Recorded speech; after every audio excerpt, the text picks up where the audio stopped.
So we are finally in the journal section. As you can see here, we have character and handout. If you click on character, then it spawns a character. The name is completely random. This is actually one of the wildest names I've ever seen. You can put an avatar here, and that's what the character will appear as over here and in the portrait on the sheet. And you can also put a token. That is what the character will look like when you drag and drop them onto the map. I'm probably going to show you right now a quick little website that you can go to create almost any token you want. It's very free and very useful. You can also edit your bio and info here, and all the options here and all the tools are the same as like Microsoft or whatever. You can also add your own GM notes if you are the GM. Now, for a sheet, whenever you actually like start to edit your sheet, you'll see a bunch of stuff right here.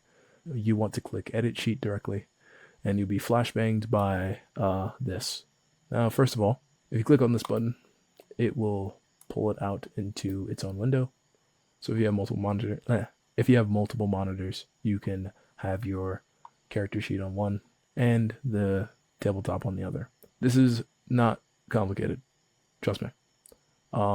If you know how to play D&D, this is not complicated.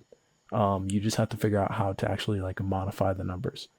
So you'll see a bunch of gears in the corner of each one of these little boxes. But if you click on a gear, you'll be able to edit the information within its module. Nah, that doesn't work with D&D. Within its little box. So you can edit the name, pronouns, species, subrace, its background, and you can also click go to builder. Over here is where all your HP is, and you can even, add your saves, death saves, and give yourself proficiency in death saves if you want. You can also add your hit dice here. That's pretty important. For your abilities, to modify your abilities, do it right here. You can have advanced options as well. Override total score pretty much just allows you to ignore all this stuff and just set an ability score if you don't want to worry about math, if addition scares you. You can also modify your saving throws here. In terms of like some things that are just hidden away that are important for your character. Oh yeah, this is how you modify your initiative and your critical hit. When it comes to making an attack, I'm just going to show you how to do that. So you click add a new, you can choose an effect, a heal, attack, weapon mastery, yada yada yada. If you click on attack, you can choose what type of attack it is, melee, range, yada yada. You can even do saving throws. And you can choose what ability the attack goes off of. And you can even have a display on hit with the attack. You can choose whether or not you're proficient. Make sure you make yourself proficient if you are in the attack. And then here we have damage. So you would set the damage type. You can click on this arrow right here to pick what type of damage it is from all the options here. You can also input your own custom damage type if you're doing like homebrew stuff. You can choose what ability to add to the damage. And you can also add the dice. You would literally type a 1 and click here to the, appropriate die that it is. Trust me when I say, like, the character sheet, as long as you, look, just keep note of all the gears in the corner of every single box.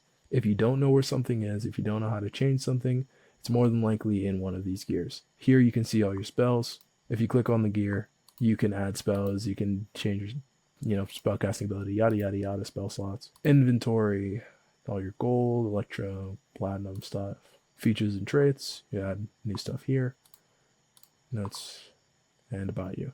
And this is where you can change your alignment, gender, eye color, all that stuff. Defenses are your resistances and immunities / vulnerabilities, conditions, armor, proficiencies, skills. You can choose whether or not you're half proficient, expertise. Tools, you can add tool proficiencies. Furthermore, if you're wondering what quarry roll does, basically if you were to roll animal handling, it will ask you before you roll whether you want to roll with advantage, disadvantage, yada yada yada. That's basically all you need to know about the sheet for the player side. If you are a DM, you can also change this sheet layout. This is what the standard layout looks like. It's just bigger, so yeah, you may like that. But compact shows more stuff. So I like it. It's only as complicated as you're willing to make it, frankly. And also on the sheet, if you need to roll something, if you want to roll, I don't know, an ability check, if your DM says, make a strength ability check, you would go over here, click on the number for strength, click on the square, and it will roll for you. So yeah, that's how character sheets work. At least PC character sheets, player character sheets. For NPCs, it's a little bit different, a lot more simple. When you create the character, you're going to click build new NPC. As you can see, it is in stat block format. You can change that if you want, but don't, because I mean it's an NPC. Why would you have it not in the stat block? But right here you can edit, and there's a bunch of stuff. All this stuff is pretty self-explanatory. This is not a D&D guide. This is a Roll20 guide, so I'm just showing you where things are. Experiment and figure out what works for you.